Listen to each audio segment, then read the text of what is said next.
श्री परमात्मने नमः। ओम वासुदेवाय नमः। ओम व्यासदेवाय नमः। ओम जगन्नाथदासाय नमः। हे माँ सरस्वती तमे कंठरे बस, माँ कंठरे बस।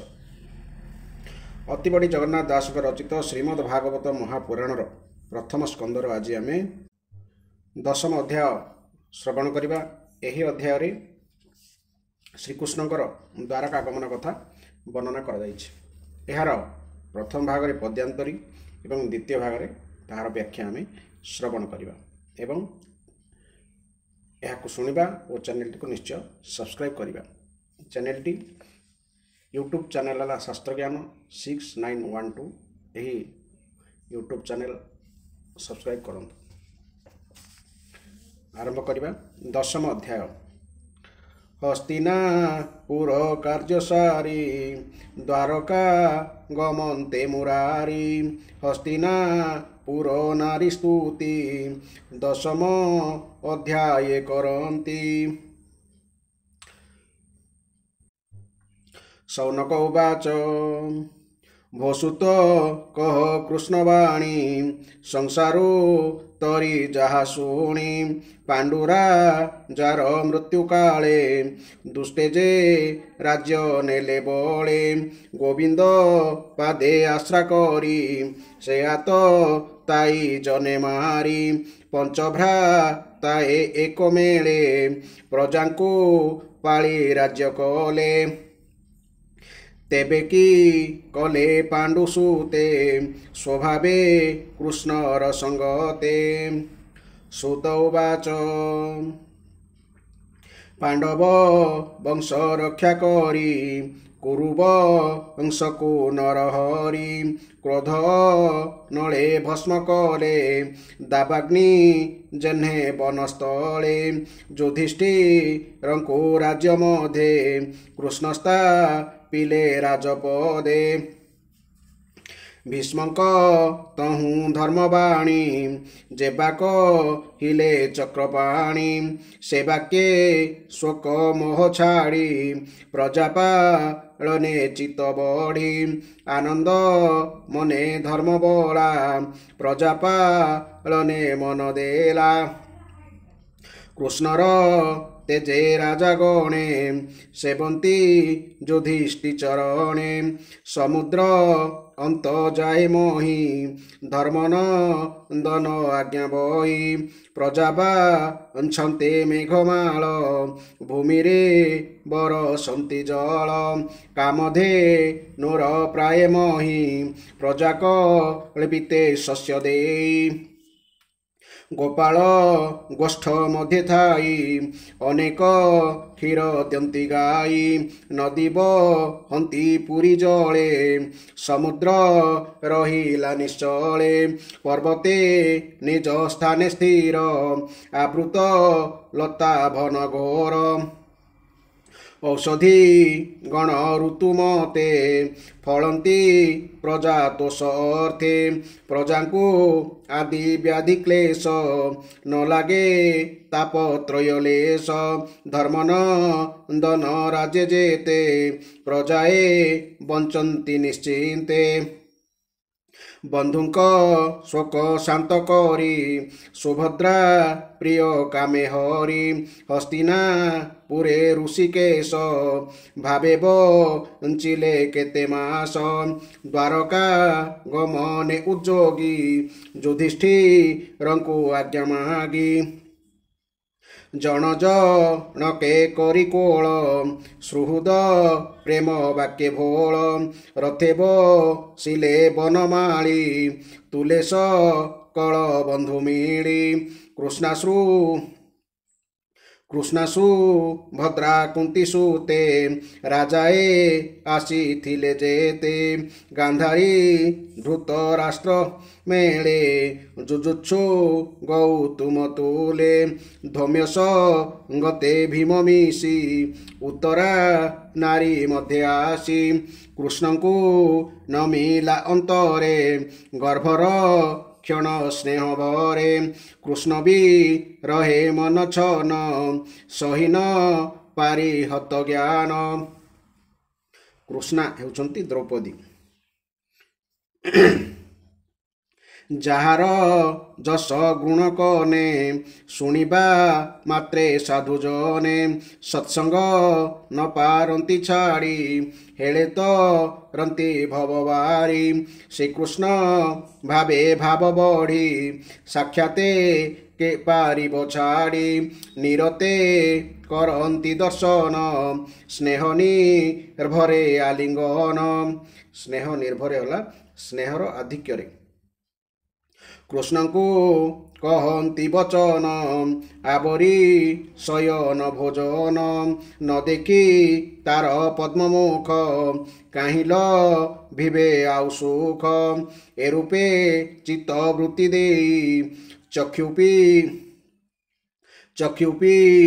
ଛଡ଼ା ନ ଚଳଇ ତାହାର ସ୍ନେହେ ବଦ୍ଧ ହୋଇ ଚଳନ୍ତି କୃଷ୍ଣ ଜାନ୍ତି ଜଇଁ ପୁରୁବା ହାର ହନ୍ତେ ହରି ବିକଳେ ଯେତେ ପୁର ନାରୀ କମ୍ପିତ କଣ୍ଠେ ବାକ୍ୟ କହି ବୋଲନ୍ତି ଏକୁଆରେ ଚାହିଁ ଦ୍ୱାରକା ଗଲେ ଭାବଗ୍ରାହୀ ଆମ୍ଭର ସୁଖ ଲେଶ କାହିଁ ମୃଦଙ୍ଗ ଶଙ୍ଖ ଭେରି ବୀଣା ଘଣ୍ଟ ଦୁନ୍ଦୁବି ନିର୍ଘୋଷଣା।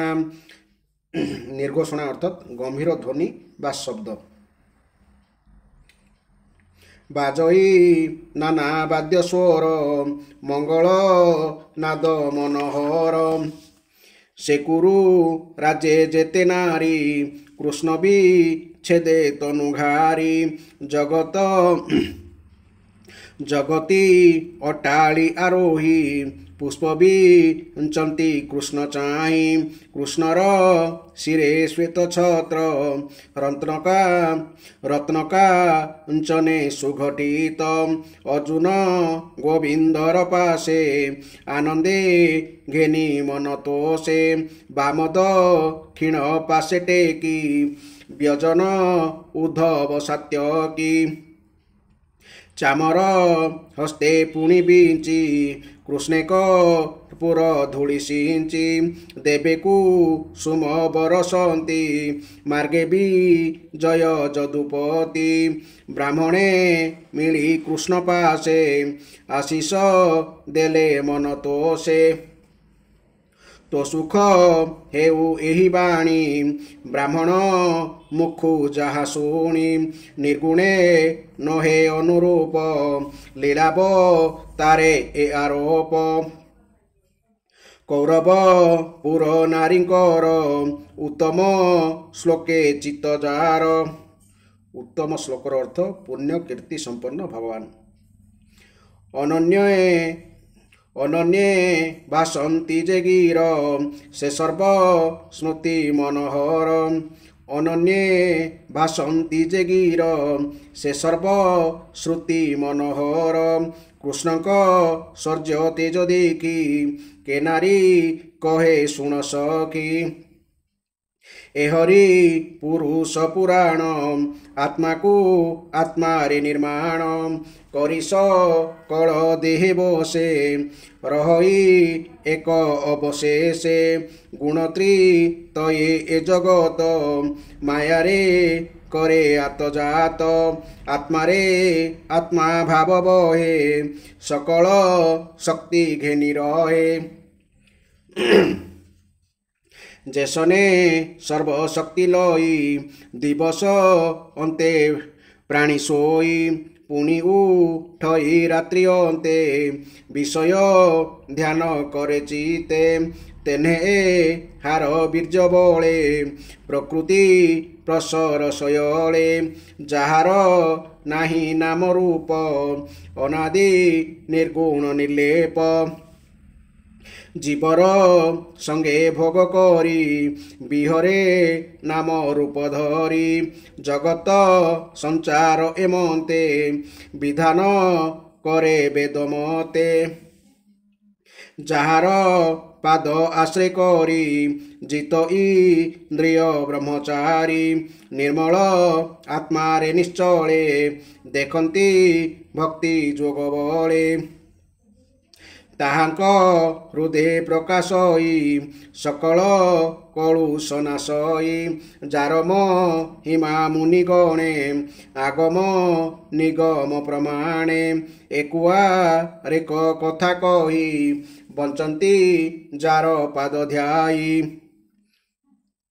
जे एक ईश लीला करी प्रकृति संगते बिहरी सृष्टि ऋण पुणी पाले ईश्वर रूपे अंत करे से दोष न लागे ताहार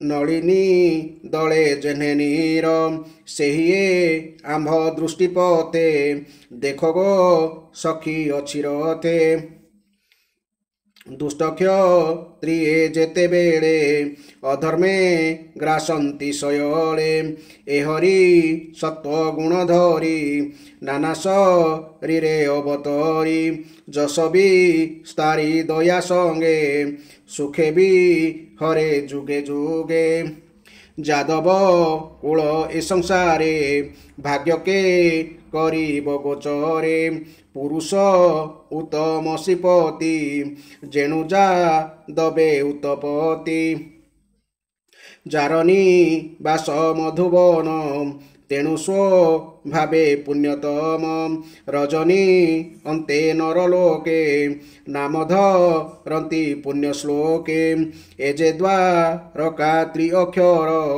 अपार पुण्य जशस्कर जहिंस कल प्रजाजन कृष्णर हसित बदन निगम वाक्य जहा घोषी देखती निज द्वारे पशी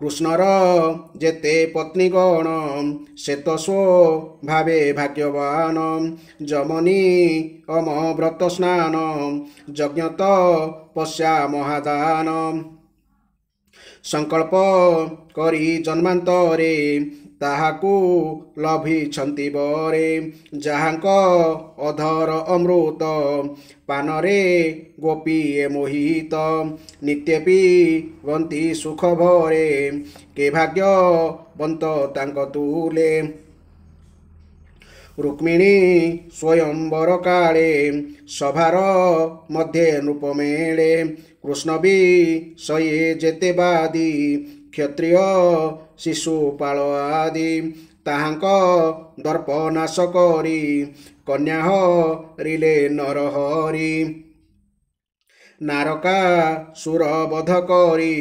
16,000 कन्या हरि रुक्मिणी आदि जाम्बवती अपरे जेते नारी छंती से बधू जने तार संगे खटंती सौभाग्य रंगे तारक टाके बस हुई निश्चल चित्ते रूप ध्याई निरते कृष्ण घेनी घरे प्रेमे से बंती तापयरे पारिजा तक आदि दान देइया नंद तांक मन करिण प्रभु भावग्राही ताहांक संग न छाड़ई कुरुमंडल बधुजने एमंते बाणी अन्युन्ये स्मितई गीते ताहालकी रथ चलिले पद्मवाकी कृष्णर स्नेह मने धरी पांडवे घेनी सैन्य चारी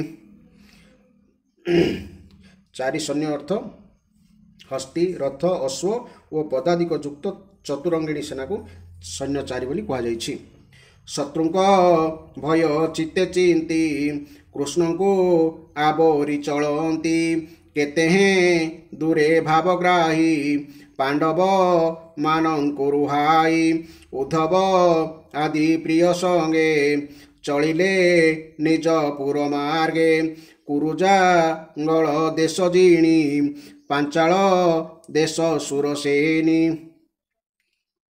ଜିଣି କହିଲେ ଏଠାରେ ଅତିକ୍ରମ କରି। ଯମୁନା ଦେଶ ବ୍ରହ୍ମାବର୍ତ ମତ୍ସ୍ୟନ ଗର ସାରସ୍ୱତ ମରୁଧ ନନ ସୌବୀର ଆଭିର ପୁରୀ ଯେ ଅପର ଜିଣିଗ ମିଳେ ନିଜର ତେ ମିଳିଲେ ଦ୍ୱାରକା ପ୍ରଶସ୍ତେ ସେ ଦେଶେ ଯେତେ ପ୍ରଜାଜନେ ସମ୍ଭ୍ରମେ କୃଷ୍ଣ ଦର୍ଶନେ ଅନେକ ଉପାୟନ ହସ୍ତେ ନିବେଦି କୃଷ୍ଣ ପାଦଗତେ ଏମନ୍ତେ ଦ୍ୱାରକା ଅଗ୍ରତେ ମିଳିଲେ ଦିନ କର ଅସ୍ତେ ସେ ହରି ଚରଣ ପଙ୍କଜେ କିଙ୍କର ଜଗନ୍ନାଥ ଭଜେ। इति श्रीमद्भागवते महापुराणे परमहंस संहितायां प्रथम स्कंदे नैमिषोपाख्यानं श्रीकृष्ण द्वारकागमनं नाम 10 अध्याय। वर्तमान यार आम व्याख्या शुणा। सनक पचारे धार्मिक शिरोमणि महाराज युधिष्ठिरंकर तो भोग प्रति पूर्ण वैराग्य रही से किपरि राज्य संचालन में प्रवृत्त हेले। निजर पैतृक संपत्ति माड़ी बसथिबा आतताई मानकु नाश करदेबा परे से निज भाई मानक सहित मिसी किपरि भाबरे राज्य शासन कले एवं की कर्म कले। एक कथा सनक पचारुछंती सुत मुनि को। श्री सुत कहउछंती भगवान श्रीहरि हेउछंती सकल सृष्टिर समृद्धि प्रदायक। तेणु पारस्परिक कलह रूपी अग्नि रे पड़ी विध्वस्त हो जाइथिबा कुरुकुल को पुणी थरे अंकुरित करदे एवं युधिष्ठिर को राज सिंहासन में बसाई दे भगवान अत्यंत प्रसन्न हेले। भीष्म पितामहंकर और श्रीकृष्णकर उपदेश शुणी युधिष्ठिर अंतकरणर विज्ञान उदय होगला। तांकर भ्रांति तुटिगला। भगवान को आश्रम में रही से समुद्र पर्यंत व्यापी समग्र पृथ्वी में इंद्र परि शासन कले। भीमसेन आदि तांकर भाई माने ताहांकर आज्ञा पूर्ण रूपे पालन करुथिले। तांकर राज्य रे आवश्यकता अनुसार यथेष्ट वर्षा हेउथला। भूमि रे यथेष्ट परिमाणर अभिष्ट वस्तु उत्पन्न होता। बड़ बड़ बन्हा थिबा दुधियाली गाई माने आनंदर सहित दूध देउथिले। नदी समुद्र पर्वत वनस्पति लता और कृषि क्षेत्र औषधि धान गहम आदि तृण माने प्रजा मानक ऋतु अनुसार यथेष्ट परिमाण में आवश्यक द्रव्य प्रदान करुथिले। अजातशत्रु महाराज युधिष्ठिर राज्य में कौन प्राणी को केबे मध्य आदि व्याधि अथवा दैविक भौतिक किंबा आत्मिक क्लेश हेउनथिला। आदि कहले शरीर हेउथवा रोग आदि कहले आदि कहले मानसिक रोग को आदि कह जाए। व्याधि कहले शरीर रोग होछि व्याधि। बंधु मानकर शोक दूर करने निमंते एवं भौणी सुभद्रांकर आनंद वर्धन निमंते भगवान श्रीकृष्ण किछि मास धरी हस्तिनापुर रहीगले। शेषरे से जेतेबेले द्वारका जीवाई राजा युधिष्ठिर को अनुमति मागिले सेतेबेले प्रभुंक विच्छेद सह्य करने को असमर्थ होइथाई मध्य राजा तांको हृदय लगाई स्वीकृति देदेले। तांकर समवयस्क बंधु माने तांको आलिंगन कले एवं कनिष्ठ माने तांको प्रणाम कले। भगवान रथरे बसीजिबारु सुभद्रा द्रौपदी कुंती उत्तरा गांधारी धृतराष्ट्र जुजुत्सु कृपाचार्य नकुल सहदेव भीमसेन धौम्य तथा सत्यवती आदि नारी माने मध्य मूर्छित होला परि होइगले। केही भी सारंगपाणी श्रीकृष्ण को विरह सही पारे नहीं। सत्संग द्वारा दुसंगरु विमुक्त होइथिबा विचारशील पुरुष जो भगवान को मधुर जसगुण थरे मात्र श्रवण करदेले ताहाकु आउ परित्याग करि पारंती नहीं। प्रत्यक्ष रूपे सही भगवान को दर्शन तथा स्पर्शन करी तांको सहित आलाप आलोचना करी तांको सहित एकमात्र शयन उपवेशन और भजन करी जो मान हृदय तांको पाखरे संपूर्ण समर्पित हो जाइतला सही पांडव माने बा ताहांकर विच्छेद किपरि सही पारंते। सेमानंकर चित्त कृष्णाम हो जाए। सेमाने समस्ते निर्निमेष नयन भगवान को चाहि रही था। स्नेह बंधन में बांधि होइथारु सेमाने समस्ते आतुर और व्यस्त होई भगवान को पछे पछे चलुथांती। श्रीकृष्ण नगरु बाहरिबा समय तांकर बंधुपत्नी मानकर नयन उत्कंठा वशतः अश्रु छल छल नयन होइगला। किंतु यात्रा आरंभ समय अश्रु झराइबा अशुभकर हेब बोली भय करी सेमाने बड़ कष्ट अश्रु को संभाई रखिले। भगवान प्रस्थान समय मृदंग शंख भेरी तुरी वीणा ढोल सिंगा नागरा घंट दुंदुभी आदि वाद्य बाजिबा को लागिला। भगवान को दर्शन करने आशारे कुरुवंशर नारी माने अट्टालिका उपरे चढ़ीगले एवं प्रेम लज्जा और मृदुहासयुक्त नयन भगवान को चाहीं चाहीं तांको उपरे पुष्पवृष्टि करने को लगिले। सही समय भगवान प्रिय सखा कुंचित केश अर्जुन श्रीकृष्ण शिर उपरे मोतीर झलक लगी श्वेत छत्र टेकी धरिले। सही छत्र दंड रत्न निर्मित होता। उद्धव और सात्यकी श्रीकृष्ण को दुई पार्श्वे रही सुंदर चामर ढाड़िले। बाटरे चतुर्दिगरु श्रीकृष्ण उपरे पुष्पवृष्टि होता है। फल से ही दृश्य बड़ मनोर होता। विभिन्न स्थान में ब्राह्मण माने श्रीकृष्ण को करुवा आशीर्वाणी शुभुए। से ही आशीर्वाणी वास्तव में सगुण भगवान अनुरूप होता। कारण सगुण भगवान ठारे सबकिछि चलिब किंतु ताहा निर्गुण भगवान अनुरूप होई नथिला। कारण तांको ठारे कौनसी प्राकृत गुणर अवकाश नहीं। हस्तिनापुरर कोलिन रमणी मानकर चित्त तो भगवान श्रीकृष्ण ठारे लगी रही। सेमाने निज निज मध्य जहाँ कुआकुई होउतले ताहा समस्त मन और कर्ण को आकृष्ट कर नेउथला। सेमाने निज निज मध्य कुआकुई होउतले सखी ए होचंती सही परम पुरुष जे कि प्रलय काल में निजर अद्वितीय निर्विशेष और निर्गुण स्वरूप अवस्थित रहंती। सेतेबेले एही सृष्टिर मूल त्रिगुण मध्य रही नहीं। जीव माने एही जगदम्बा ईश्वरंक ठारे लीन हो जाती। जीव माने एही जगत आत्मा ईश्वरंक ठारे लीन हो जाती। महत्तत्वादि समस्त शक्ति सेमानकर कारण अव्यक्तरे शयन करती।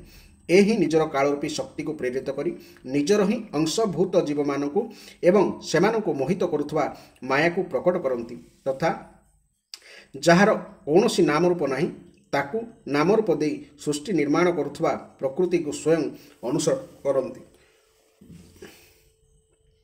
एवं निज संकल्प द्वारा जागतिक व्यवहार निमंते विभिन्न शास्त्र रचना करती। हे सखी ए होचंती सही परम ब्रह्म परमात्मा जहाँक साक्षात्कार पाइबा निमंते योगीजन सकल इंद्रियों को वश करी प्राणायाम द्वारा प्राण को संयत करी साधना करती। किंतु साधकर शुद्ध अंतकरण रे प्रगाढ़ भक्ति जागृत हेले ही तथा अंतकरण सत्वमय हेले ही एहांक कृपार एहांक साक्षात्कार मिले।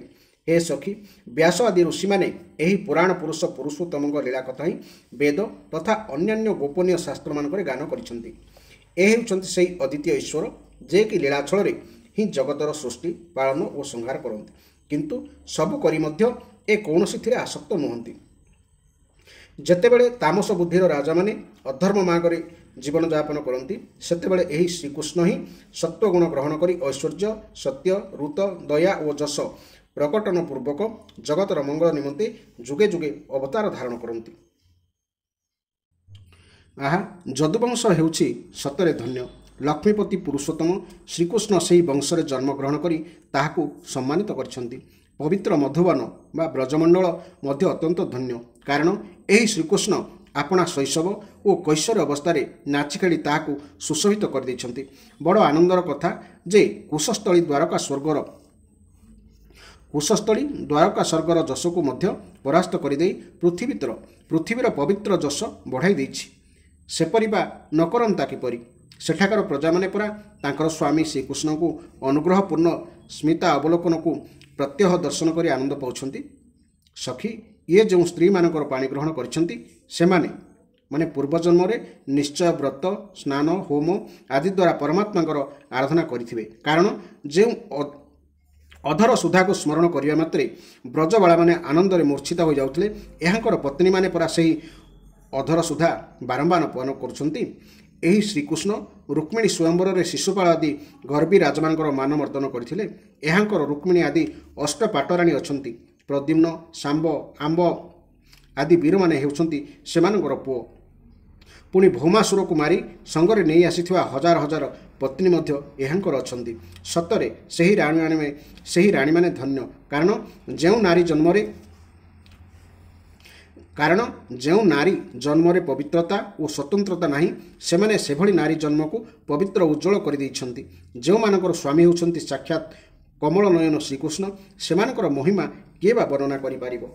सेमानकर स्वामी नाना प्रकार प्रिय कर्म करी तथा पारिजात आदि प्रिय वस्तु उपहार दे सेमानकर प्रेम और आनंद अभिवृद्धि करथांती एवं केबे क्षणटिए मध्य सेमानकु छाड़ी अन्यत्र जाते नहीं।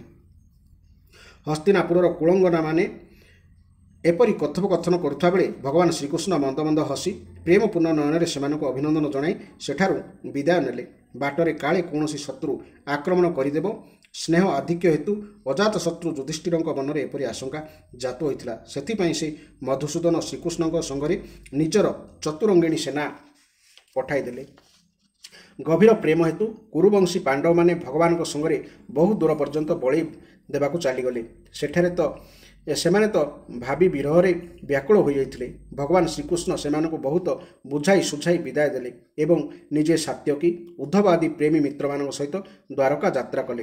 हे सनौक से कुरुजांगल पांचाल सुरसेन जमुना तट परवर्ती प्रदेश ब्रह्मावर्त कुरुक्षेत्र मत्स्य सारस्वत और मरुधन्व देश पार हो सौबीर और आभिर देशर पश्चिमस्थ आनर्त देश में पहुँचिले। सेतेबेलକୁ अधिक चाली चाली भगवान रथर घोड़ा माने थकी पड़ते। से द्वारका बाहुड़िया बेले बाटरे स्थाने स्थाने लोके उपहार आदि द्वारा ताहांकु सम्मानित करथांती। संध्या होगले से रथरु ओह्लाई पड़ुथांती एवं जलाशय को जाई संध्या वंदना करुथांती। एही थिला एही अध्यायर सुंदर व्याख्या। आपण माने श्रीमद् भागवत महापुराण को धारावाहिक भाव शुणु एवं अनेक ज्ञानर अधिकारी हुंतु। जय जगन्नाथ जय जगन्नाथ जय जगन्नाथ।